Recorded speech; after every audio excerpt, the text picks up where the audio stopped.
और section B part हमने पहले कंप्लीट कर लिया और आज चालू करेंगे सेक्शन सी। सेक्शन सी में कुछ बहुत ही इंटरेस्टिंग क्वेश्चन है और जो पहला क्वेश्चन है क्वेश्चन नंबर 26, इसको थोड़ा सा तुम पहले ही पढ़ के आए हो, क्लास 9 में भी इसको पढ़ रखा है। 26 में क्या कह रहा है? 26 में सिंपल क्वेश्चन है, कह रहा है कि 5 + 2√3 5 + 2√3 को एक इरेशनल नंबर है, इसको प्रूव करो। देखो इरेशनल नंबर प्रूव करने का जो कॉन्सेप्ट है वो है कॉन्ट्रडिक्शन का। कॉन्ट्रडिक्शन का मेथड क्या होता है कि आप सबसे पहले कोई चीज प्रूव करते हो, बताते हो कि हाँ चीज ये है, और फिर आप प्रूव कर देते हो कि नहीं जी ये तो गलत बात है, ये तो गलत हुआ था। तो यहां पे कॉन्ट्रडिक्शन आता है और इनमें से कोई आपके दो सेंटेंस में से कोई एक ही चीज सही हो सकता है। एग्जाम्पल के तौर पे लेके चले तो मान के चलो कि तुमने कहा कि तुम्हें जानवरों से प्यार है और तुम्हें कोई देख ले चिकन खाते हुए, तो दो बातों में से एक ही सही होगा, या तो तुम जानवरों से प्यार करते हो चिकन खा रहे हो। अगर चिकन खाते हुए तुम्हें किसी ने देख लिया यानी प्रूफ हो गया, यानी जो तुमने पहला कहा था क्या हो गया वो गलत, और यहां पे कॉन्ट्रडिक्शन उठता है। तो सेम इसी कॉन्सेप्ट का यूज करके हम 5 + 2√3 को एक इरेशनल नंबर है ये प्रूव करेंगे। तो क्या होता है कि सबसे पहले लेट क्या देता है, let 5 + 2√3 is a rational number. ये एक रैशनल नंबर है, सबसे पहले तो तुम ये प्रूव करो, मानोगे, और फिर क्या करोगे 5 + 2√3 को अगर रैशनल नंबर है तो a/b के फॉर्म में लिख सकता हूं जहां b ≠ = 0 होगा। क्रॉस मल्टीप्लाई कर दो, सब कुछ सॉल्व करके यहां बस √3 को अकेला छोड़ो, सब कुछ को इधर लेके आओ, यानी 2√3 को यहां छोड़ो, सबसे पहले 5 को इधर लाओ, तो a/b -5। इसको सॉल्व करोगे तो a - 5b/b हो जाएगा। कोई दिक्कत? ठीक है। √3 मैंने कहा था √3 को अकेले छोड़ो, 2 को नीचे लाओ, तो क्या होगा a - 5b/2b। अब ध्यान से देखो, a एक तुम्हारा इंटीजर था, b एक इंटीजर था, b एक इंटीजर था, 5 एक इंटीजर है, 2 एक इंटीजर है, यानी ये सारे के सारे इंटीजर से बने हुए हैं, यानी 99.99% नहीं 100% a - 5b/2b क्या होगा, इज ए रैशनल नंबर। ये एक रैशनल नंबर होगा। पर √3 क्या है? √3 एक इरेशनल नंबर है, जग जाहिर है, सबको पता है, तुम्हें नहीं पता तो पता कर लो कि √3 एक इरेशनल है और ये पूरा क्या है, एक रैशनल है। तो इरेशनल और रैशनल कभी इक्वल हो सकते हैं? कभी नहीं। तो यहां पे हो गया कॉन्ट्रडिक्शन और लिख दोगे by contradiction 5 + 2√3 is a irrational because our assumption is wrong, because our assumption is wrong। बात आ गई। तो हमने जो एज्यूम किया था कि 5 + 2√3 एक रैशनल नंबर है, वो रैशनल नंबर नहीं है, क्योंकि हमारा एजम्पशन क्या हो गया, गलत हो गया, तो ये क्या हो जाएगा, इरेशनल नंबर हो जाएगा। और सेम इस टाइप के क्वेश्चन को ऐसे ही सॉल्व करना है। क्लियर है? चलिए आते हैं नेक्स्ट क्वेश्चन 27।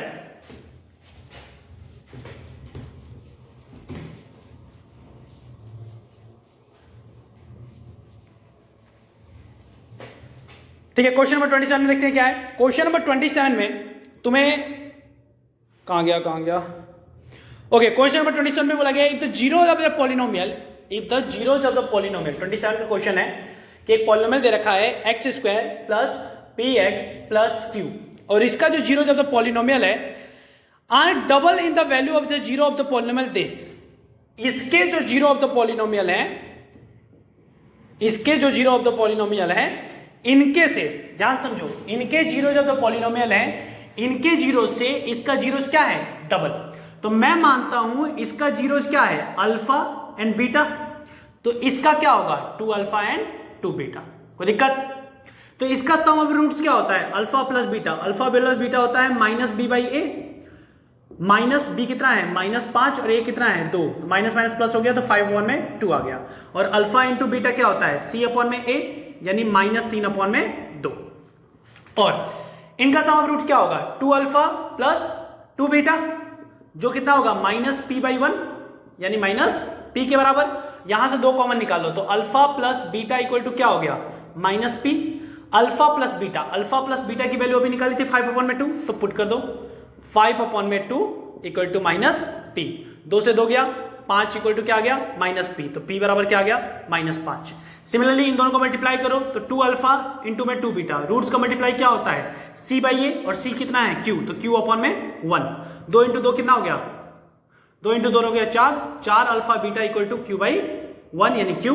4 अल्फा बीटा की वैल्यू क्या है, अल्फा इंटू बीटा की -3/2 equal to Q.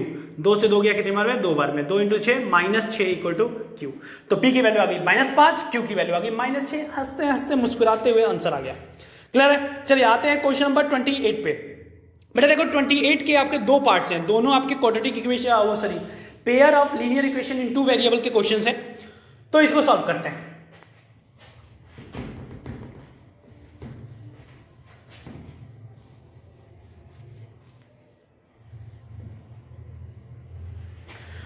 Pair of linear equation के सॉल्यूशन है। A train covered a certain distance और यूनिफॉर्म स्पीड। एक ट्रेन है जो आपके कुछ डिस्टेंस ट्रेवल कर रही है यूनिफॉर्म स्पीड में। If the train would have been 6 kilometre per hour faster it would take 4 hour less than the schedule time. तो सबसे पहले यहाँ पे जो वेरिएबल है वो ले लेते हैं। तो सबसे पहले आपकी यहाँ पे 28 है ना, 28 का फर्स्ट पार्ट, 2 ऑप्शन है और मैं तो मैं ऊपर वाला करा रहा हूँ। तो 28 के पहले में है तो आप क्या करोगे, लेट द स्पीड बराबर का हो गया, स्पीड बराबर बालक हो गया x किलोमीटर पर आवर, और लेट द डिस्टेंस दूरी का हो गया, डिस्टेंस का हो गया y किलोमीटर। तो आपसे बोला गया है कि अगर मान लीजिए x किलोमीटर ये हो गया, डिस्टेंस ये हो गया। आपसे बोला गया है कि अगर तुम्हारा स्पीड 6 किलोमीटर तेज हो जाए तो जो टाइम लगेगा वो 4 घंटे कम लगेगा। तो सारा खेल किसके में चल रहा है, टाइम का। तो सबसे पहले देखते हैं स्पीड इक्वल टू क्या होता है, डिस्टेंस अपॉन में टाइम, सबने पढ़ा है। Speed equal to distance upon में टाइम। तो स्पीड इनटू टाइम क्या होगा, speed into time equal to distance, यही होगा ना। तो speed equal to time equal distance, हमें क्या करें, find the length of the journey. Okay speed equal to time equal to क्या आ गया तुम्हारा, डिस्टेंस, यही होगा। तुमने क्या माना है, लेट द स्पीड बराबर x किलोमीटर और डिस्टेंस तुमने क्या माना रखा है, y किलोमीटर। तो क्वेश्चन में जो चेंज हो रहे हैं, जो वेरिएबल चेंज हो रहे हैं वो कौन से हो रहे हैं, सबसे पहले तुम्हारा चेंज हो रहा है ट्रेन की स्पीड, जो हमने x किलोमीटर बाय जो वेरिएबल होता है जो चेंज होता है उसको लिया जाता है। तो x किलोमीटर चेंज हो रहा है तो x ले लिया, और टाइम चेंज हो रहा है तो यहां पे टाइम ले लो बालक, टाइम चेंज हो रहा है ना। तो लेट द टाइम बराबर y आवर, यानी y आवर में वो डिस्टेंस ट्रेवल करता होगा जो उसको स्टार्टिंग में, तीसरा वेरिएबल ले लूंगा, मान लो उसने कोई डिस्टेंस ट्रेवल करना होगा और वो अगर x किलोमीटर पर आवर से जा रहा है तो y आवर में वो वहां पहुंच जाता होगा। तो वो जो डिस्टेंस d होगा, ठीक है, वो मान लिया, मिल लो, खुश रहो। लेट द डिस्टेंस बराबर d किलोमीटर वो डिस्टेंस ट्रेवल कर रहा है। मैं और कुछ करता हूं। तो पर्टिकुलर केस अगर मैं सबसे पहला केस मानूं तो सबसे पहले केस के हिसाब से क्या होना चाहिए, ये होना चाहिए कि speed equal to distance upon में टाइम। तो स्पीड कितना है x, डिस्टेंस कितना है d, टाइम कितना है y। तो डिस्टेंस बराबर क्या होना चाहिए, xy, यही होगा ना। डिस्टेंस इक्वल टू क्या होगा, xy। अब कंडीशन दूसरा देखो, पहले केस में बोल रहा है कि अगर स्पीड उसकी 6 किलोमीटर तेज हो जाए, तो स्पीड अगर 6 किलोमीटर तेज होता है तो स्पीड अगर 6 किलोमीटर तेज कर दो तो x पहले था, x प्लस 6 कर दिया। स्पीड क्या होता है, स्पीड इंटू में टाइम। तो स्पीड को पहले लिखा x प्लस 6, और टाइम कितना हो जाएगा, टाइम तुम्हारा 4 घंटे कम हो जाएगा, यानी y माइनस 4। तो क्या डिस्टेंस चेंज हो जाएगा, डिस्टेंस तो वही है, यानी d यानी xy। कोई दिक्कत। दूसरे केस में बोल रहा है कि अगर ट्रेन की रफ्तार 6 किलोमीटर कम हो जाए, यानी x माइनस 6, पहले x था उससे 6 कम हो गया, तो टाइम जो आया आपका वो 6 घंटे ज्यादा लगेगा, टाइम आपका 6 घंटे ज्यादा लगेगा, यानी y प्लस 6। ये क्या हो जाएगा, सेम डिस्टेंस होगा xy। यहां कहानी सिंपल है, बहुत बच्चों वाले कहानी है, कोई दिक्कत वाली बात है नहीं। तो x प्लस 6 y माइनस 4 और d ऐसा हुआ। अब ये d वाला जो बीच का बिच्छू है इसको हटा दो, कोई जरूरत इसकी नहीं है। हमारी 2 वेरिएबल है, 2 इक्वेशन है, 2 वेरिएबल है, हंसते हंसते मुस्कुराते हुए आंसर आ जाएगा। यहां पे किसी को समस्या तो पूछ लो, अरे कैसे पूछोगे, बाद में पूछोगे, ठीक है। चलिए आगे बढ़ते हैं। अब इसको कैसे सॉल्व किया जाएगा, ये सबसे पहले अगर चाहो तो इसको सिंप्लीफाई कर सकते हो, इसको मल्टीप्लाई कर सकते हो। मल्टीप्लाई करोगे तो क्या होगा, xy minus 4x plus 6y minus 24 equal to क्या आ जाएगा, xy, यही होगा, ठीक है। दूसरा लेते हैं, xy plus 6x minus 6y minus 36 equal to xy। दोनों साइड xy से डिवाइड करो। देखो यहां पे भी xy है, यहां पे भी xy है, यहां पे भी xy, यहां पे xy से xy कट गया, xy से xy कट गया, कोई दिक्कत। क्या बचा आपका, यहां पे आगे पीछे करता हूं तो minus 4x plus 6y equal to minus 24 से उधर लेके चले जाओगे तो 24। यहां बचा 6x minus 6y equal to क्या हो गया, माइनस 36 हो जाएगा 36। इसको आप फर्स्ट मानो और इसको सेकंड, और दोनों को ऐड कर दो। फर्स्ट और सेकंड को क्या करो, ऐड, फर्स्ट और सेकंड को ऐड करो। तो क्या होगा फर्स्ट और सेकंड, ये प्लस का ये माइनस का, दोनों ऐड हो गए, 6y से 6y कट जाएगा, और 6x प्लस माइनस 4x करोगे तो आएगा 2x, और इनको ऐड करो तो 36 4 40 20 60, तो x बराबर आ जाएगा 30 किलोमीटर पर आवर। और इस x की वैल्यू किसी भी इक्वेशन में पुट कर दो, मैं यहां पुट करता हूं, तो 6 इंटू में 30 माइनस 6y इक्वल टू 36, ये हो जाएगा 180। 36 को इधर लेके आओ और 6y को कहां भेज दो, उधर, यहां पे कोई दिक्कत, तो यहां बच जाएगा 144 इक्वल टू 6y।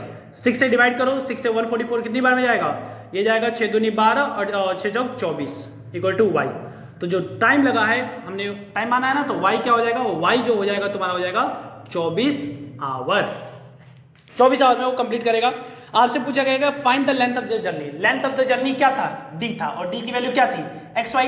तो d बराबर क्या होगा, x इंटू वाई, यानी 24 इंटू में क्या 30, तो मल्टीप्लाई करो, 24 दिया 72, तो 720 किलोमीटर, ये आपकी लेंथ ऑफ द जर्नी थी। आई होप आपको ये क्लियर हो गया होगा। कोई दिक्कत है, कोई समस्या हो तो आप पूछ सकते हो। सिंपल क्वेश्चन था, ज्यादा लफड़ेबाजी वाली बात नहीं थी इसमें, ठीक है। चलिए नेक्स्ट क्वेश्चन पे आते हैं, और नेक्स्ट क्वेश्चन जो आपका है ये है, इसका और पार्ट है, उस पे चलते हैं।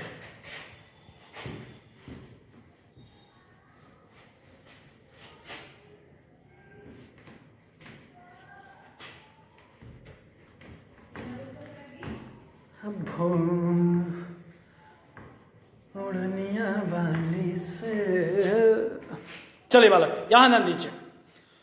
अनुज है सम चॉकलेट्स, अनुज के पास कुछ चॉकलेट है, and he divided them into 2 groups A and B.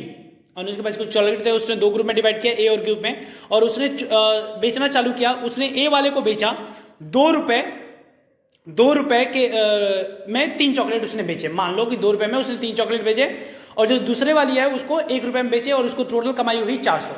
तो सबसे पहले मानो कि लेट, कुछ ना है 28 का ही है, तो सबसे मानो कि लेट चॉकोलेट इन ए ये है x, और चॉकलेट इन बी जो है ये क्या है y। बात समझ आ गई। तो बच्चों वाले कॉन्सेप्ट बात करते हैं कि भैया 2 रुपए में, यहां से करते हैं, 3 चॉकलेट की कीमत कितनी थी, 2 रुपए, तो एक चॉकलेट की कीमत कितनी होगी, ये ए वाले पोर्शन की बात कर रहे हैं, तो एक चॉकलेट की कीमत कितनी होगी, 2/3 रुपए, यही होगा। ए वाले में कितने चॉकलेट थे, x, तो x चॉकलेट की कीमत कितनी होगी, 2/3x। बच्चों वाला क्वेश्चन। तो पहले इक्वेशन के हिसाब से ये आपकी कीमत हो गई किसकी, x चॉकलेट की, तो 2/3x। दूसरा, आपको तो बी वाला का दे ही रखा है रेट, कितने रुपए है, 1 रुपए, तो एक चॉकलेट की कीमत 1 रुपए है, y चॉकलेट की कीमत कितनी होगी, y इंटू में 1 यानी y, और टोटल कमाई कितनी 400। अब आते हैं अगले कंडीशन में। अगले कंडीशन में आपको बोला जा रहा है कि जो बंदा है इस बार x चॉकलेट को वो 1 रुपए में बेच रहा है, तो इस बार x गुणे 1 यानी x हो जाएगा। दिक्कत है y वाले में, क्या है y वाले में दिक्कत है कि वो बंदा 5 चॉकलेट 4 रुपए में बेच रहा है, तो 5 चॉकलेट इस बार y वाले का वो 4 रुपए में बेच रहा है, तो एक चॉकलेट y वाले का कितने का बेचेगा, 4/5 रुपए में। तो इस बार कितने चॉकलेट थे, y चॉकलेट थे, ये कितने में बेचेगा, तो 4/5 इंटू में y। तो इस बार इसकी कमाई कितनी हुई थी, इस बार इसकी कमाई थी 460, तो 4/5y equal to 460। Basic equation, कोई दिक्कत वाली बात नहीं है इसमें। इसको चाहो तो तुम सॉल्व कर लो, और सॉल्व कर लेते हैं। तो 2x plus 3 into Y 3y, और ये 3 जाके इधर मल्टीप्लाई हो जाएगा, तो चलती है 1200। यहां 5x प्लस 4y, और ये 5 जाके मल्टीप्लाई होगा, तो 5 0 6 35 से 3 5 20 3 23।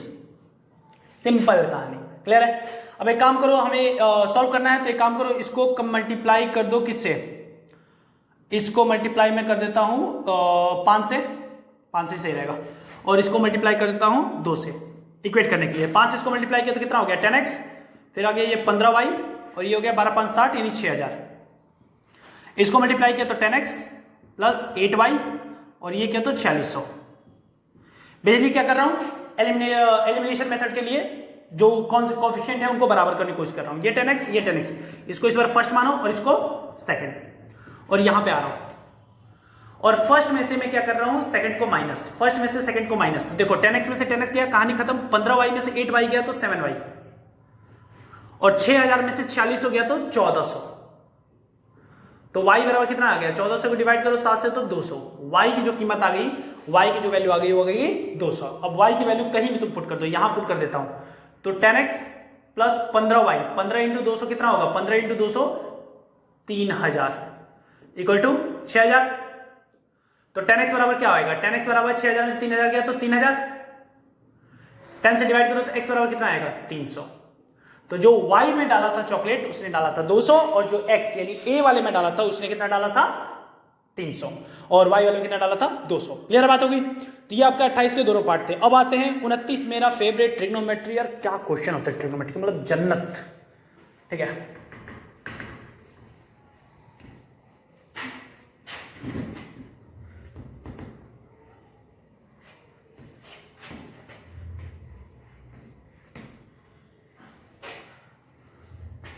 मतलब क्रिकेट में धोनी की बैटिंग और मैथ में ट्रिग्नोमेट्री, दोनों अलग लेवल की कहानी है भाई।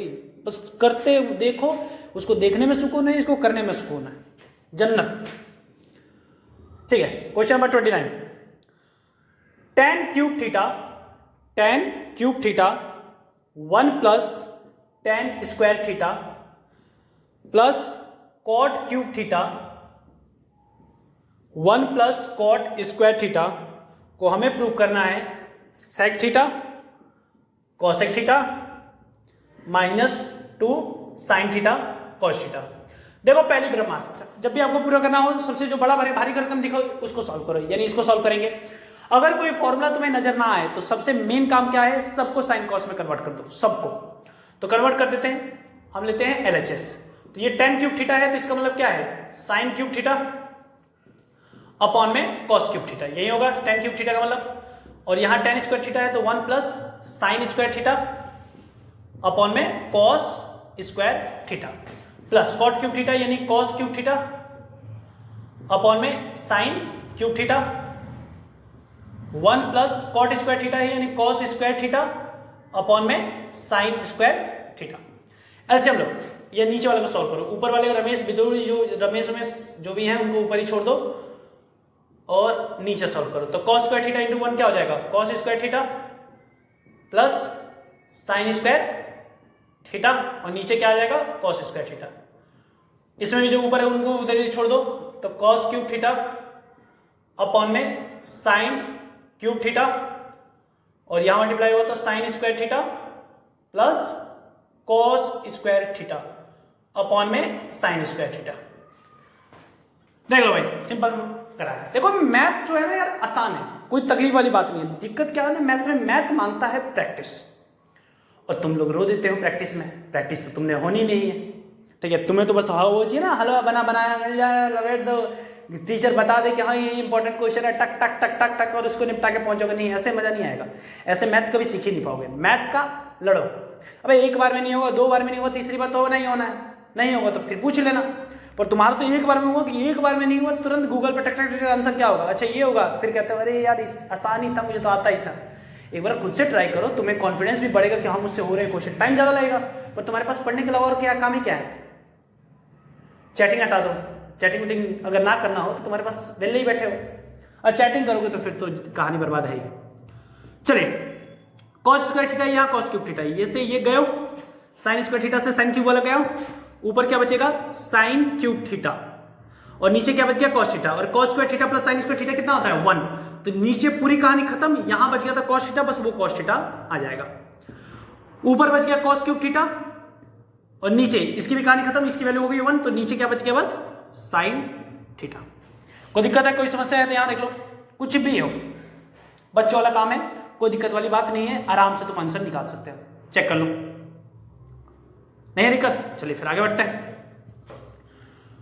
एलसीएम लो, तो sin theta cos theta, cos theta से cos थीटा गया, एक काम करते हैं यहां करते हैं, जगह ले लेगा ज्यादा। cos थीटा sin थीटा का एलसीएम लिया तो cos थीटा sin थीटा का sin theta cos theta, cos theta से cos थीटा का बचा sin theta into sin cube theta हो जाएगा sin की पावर 4 थीटा, और sin थीटा से sin थीटा का बचा cos theta into cos cube theta cos की पावर 4 थीटा। अब देखो यहाँ पे a की पावर 4 और b की पावर 4 है, ऐसा मानो a की पावर 4 और b की पावर 4 है, तो मैं इसको लिख सकता हूं a square plus b square का whole square minus 2 a square b square. ये फॉर्मूला है, a की पावर 4 प्लस b की पावर 4 का फॉर्मूला है a square plus b square का whole square minus 2 a square plus b square. एक जगह पर अपना साइन था तो sine square theta cos square theta जो भी है ऐसे लिख दिया मैंने, तो साइन थीटा कॉस थीटा। कोई दिक्कत? अब आते हैं ऊपर, ठीक है। इसकी वैल्यू कितनी होगी 1, 1 का स्क्वायर किया तो 1 minus 2 sign square theta cos square theta upon में क्या आ गया साइन थीटा कॉस थीटा। अब देखो 1 के नीचे में जो साइन थीटा कॉस थीटा को, तो 1 अपॉन में साइन थीटा कॉस थीटा क्या होगा 1 अपॉन में sine theta cosec theta 1 upon में cos theta sec theta minus, अब इनके नीचे भेजो तो साइन से साइन कट जाएगा कॉस से कॉस बच जाएगा, तो क्या बचेगा बस 2 बचेगा, साइन से साइन कट गया तो साइन बचेगा और स्क्वायर कॉस स्क्वायर कटा है कॉस से तो क्या बचेगा कॉस थीटा। और क्या ये चीज और ये चीज सेम नहीं है? तो हमारा यहां पे आंसर आ गया और LHS equal to RHS, hence proved, QAD, question easily solved और हमने सब कुछ कर दिया। ठीक है, चलिए आते हैं क्वेश्चन नंबर 30। आसान है, बच्चों वाला कॉन्सेप्ट है।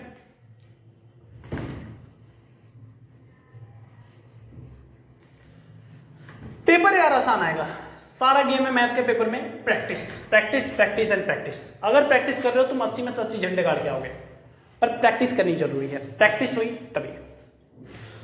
चलिए हमें प्रूव करना है कि एक पैरेललोग्राम के अंदर अगर सर्कल बनाया जाए तो वो एक रोम्बस होगा। चलिए ऐसा कुछ पैरेललोग्राम है और ये ऐसा कुछ सर्कल बन रहा है,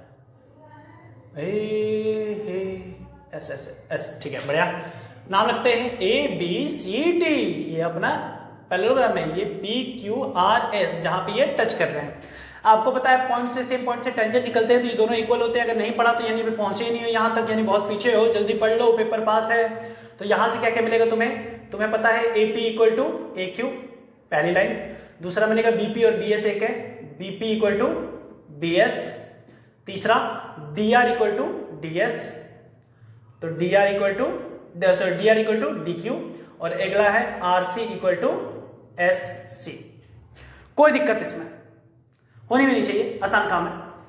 ठीक है, AP इसके इक्वल होगा, ये ऐसा ऐसा हमने पूरा कर दिया। AP इक्वल टू AQ हो गया, BP इक्वल टू BS हो गया, DR इक्वल टू DQ हो गया और RC इक्वल टू CS हो गया, SC हो गया।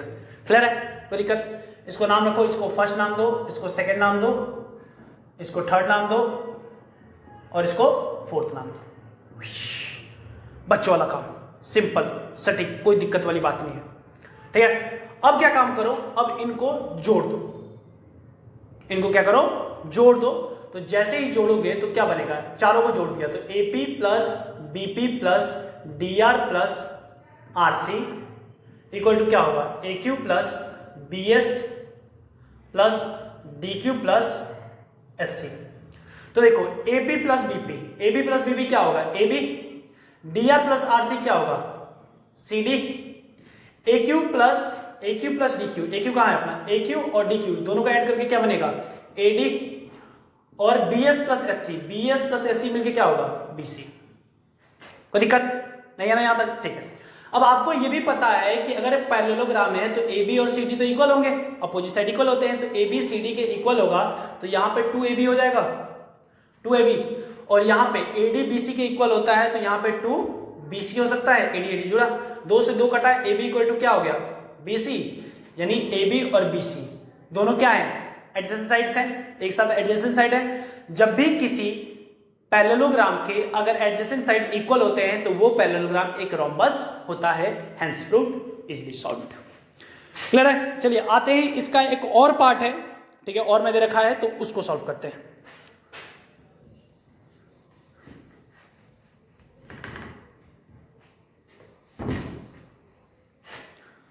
थर्टी का ये और पार्ट है और ये कुछ ऐसा दे रखा है और ये पॉइंट है X। चलो पहले सर्कल बना लेते हैं प्यारा सा, और ये गया आपका दूसरा। यार ये सर्कल नहीं बन रहा है यार, सर्कल काफी दिनों से बच्चों के 0 नंबर नहीं आ रहा है ना, तो गोला बनाना भूल गया हूं मैं। 1-2 झटके लगेंगे तो आ जाएंगे। ओके, ये गयो दिस, ये 0, ये P, ये Q, और ये पॉइंट कहीं A है, ये पॉइंट कहीं B है, और ये कुछ ऐसा निकला हुआ है, B यहां कर लेते हैं। ये पॉइंट B है, और ये X है, ये Y डैश है, ये X डैश है, ये X है, और ये Y है।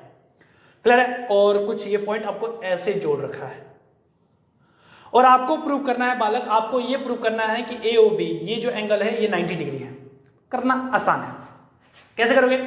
ध्यान से देखो, यहां से एक ड्रॉ करो, ये जो ड्रॉ होगा ध्यान से देखना, ये जाके एकदम 90 टिकेगा, कोई दिक्कत नहीं है। अब इसको तुमने ड्रॉ किया तो इसको एंगल नाम दे दो 1 और इसको एंगल नाम दे दो 2। अब 2 ट्रायंगल देखो, पहला ट्रायंगल देखो, इन ट्रायंगल AOP ये, एंड इसको नाम S नाम देता हूं, तो ट्रायंगल AOS। AOP और AOS में AO दोनों में सेम है, कॉमन है, और OP इक्वल टू OS होगा। क्यों भैया? रेडियस है। OP इक्वल टू OS होगा, क्यों? OP और OS रेडियस होगा। और आपको अभी बात की थी कि सर्कल के पॉइंट से निकल के जो मीट होती है टेंजेंट वो इक्वल होती है, यानी AP इक्वल टू क्या होगा? AS।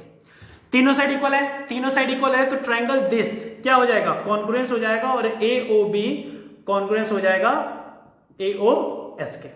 और जैसे ही कांग्रेस होगा तो एंगल 1 इक्वल टू क्या हो जाएगा? Angle 2 CPCT। सिमिलरली अगर ये 3 है और ये एंगल 4 है, तो एंगल 3 सिमिलरली क्या कर सकते हो? सिमिलरली एंगल 3 एंड एंगल 4 भी तो इक्वल हो जाएंगे CPCT से, कोई दिक्कत? तो ये सारे इक्वल हो गए, बात समझ आ गई? चलिए देखते हैं। अब ये एक APQB एक क्वाड्रिलेटरल बन रहा है। आपको पता है कि रेडियस जो टेंजेंट पे होता है 90 बनाता है, यानी ये 90 हो गया और ये 90 हो गया, तो 90 कितना हो गया? 180। यानी angle 1 plus angle 2 plus angle 3 plus angle 4 equal to क्या होगा? 180। क्यों? क्योंकि पूरा क्वाड्रिलेटरल का सम 360 होता है। APQB ये क्वाड्रिलेटरल बन रहा है और चारों एंगल का सम 360 होगा। ये दोनों ही 180 खा गए, तो एंगल 1 2 3 4 मिलकर 180 खाएंगे। आपको पता है 1 इक्वल टू 2 है, यानी ट्वाइस ऑफ एंगल 2 लिख सकता हूं यहां पे, ट्वाइस ऑफ एंगल 2। और एंगल 3 और एंगल 4 कितना है? ये भी दोनों इक्वल है, तो इसको ट्वाइस ऑफ एंगल 3 लिख सकता हूं, इक्वल टू 180। 2 कॉमन निकालूंगा तो angle 2 plus angle 3 equal to क्या आ गया? 180। 2 से गया तो एंगल 2 प्लस एंगल 3 कितना आ गया? 90। 2 से डिवाइड किया तो 90 बार आ गया। अब देखो ये ट्रायंगल दिख रहा है AOB, ट्रायंगल AOB, ये अपना रमेश है जिसकी वैल्यू निकालनी है, और इसको नाम देता हूं मैं प्यार से M। तो जो हमें वैल्यू निकालनी है M निकालनी है, और हमें पता है M plus angle 2 plus angle 3 कितना होगा? 180। सम ऑफ एंगल सम प्रॉपर्टी, एक ट्रायंगल के तीनों एंगल का सम 180 होता है, और इसकी वैल्यू अभी कितनी निकाली है? 90। तो M प्लस 90 बराबर क्या आ गया? 180। तो M बराबर क्या आ गया बालक? 90। और ये हमने प्रूफ कर दिया। क्लियर बात है? चलिए अगला आते हैं क्वेश्चन नंबर 31 पे। ये तुम्हारा प्रोबेबिलिटी से क्वेश्चन है, और इसको तो हंसते हंसते ऐसे ही मुस्कुराते हुए सॉल्व कर देंगे भाई। देखो ये 3 नंबर का क्वेश्चन है, और आपको 3 ऑप्शन दिए, तो आपको डायरेक्ट आंसर लिख सकते हो, पर डायरेक्ट आंसर लिखने के लिए आपको पहले पूरा कॉन्सेप्ट आना चाहिए। मिटाई देता हूं, पता चले रामायण महाभारत दोनों मिक्स हो जाए। ओके, क्वेश्चन नंबर 31 की बात करते हैं। तो 31 में बालक क्या है? कहा जा रहा है 2 coin are tossed simultaneously, 2 coin को आपने एक साथ उछाला, तो what is the probability of getting? सबसे पहले 2 कॉइन को एक साथ उछाला तो टोटल आउटकम्स की बात कर लेते हैं। याद करना, रट लेना, दो कॉइन को एक साथ उछालने पे आउटकम्स क्या होते हैं? Head head, head tail, tail head, tail tail, ये आउटकम्स होते हैं। पहले क्वेश्चन में पूछा गया है एटलीस्ट 1 हेड। एटलीस्ट का मतलब होता है कम से कम, कि कम से कम मेरी ख्वाहिश है कम से कम 1000 सब्सक्राइबर हो जाएं, तो इसका मतलब क्या है कि कम से कम 1000, और 1 मिलियन भी हो तो कोई दिक्कत नहीं है, पर कम से कम 1000 हो जाए। तो वैसे ही एटलीस्ट 1 हेड का मतलब क्या है कि कम से कम 1 हेड आए, 2 हेड आए तो भी चलेगा, यानी इसमें तुम ये भी काउंट करोगे, ये भी काउंट करोगे और ये भी काउंट करोगे, तो टोटल कितने होंगे? 3/4। क्लियर है? अब आते हैं सेकंड, एट मोस्ट 1 टेल, ज्यादा से ज्यादा 1 टेल होना चाहिए, उससे ज्यादा नहीं। तो ज्यादा से ज्यादा 1 टेल का मतलब क्या है कि 1 टेल हो तो भी चलेगा, ना टेल हो तो भी चलेगा, ज्यादा ज्यादा बात हो गई है, तो 0 टेल भी चलेगा। तो एक टेल कहाँ है ये, एक टेल कहाँ है ये, जीरो टेल कहाँ है ये, तो ये भी कितना होगा 3/4। थर्ड क्वेश्चन है a head and a tail, एक हेड हो और एक टेल हो, तो एक हेड और एक टेल कितने हैं 2/4 यानी 1/2। और इसी के साथ सेक्शन सी वाला पोर्शन हुआ कंप्लीट। सेक्शन डी जल्दी उपलब्ध हो जाएगा और ऐसे ही साइंस का मैं भी अभी डालने वाला हूं, साइंस का डिटेल एनालिसिस की पेपर कैसा आया है, क्या लेवल है, क्या है, तो उसको देख लेना और फिर ऐसे ही साइंस का मैं सॉल्यूशन प्रोवाइड करा दूंगा। ठीक है, ऐसे ही पढ़ते रहो, टेक केयर और अच्छे से मेहनत करो, ज्यादा टाइम नहीं बच गया है पेपर में। All the best, bye bye.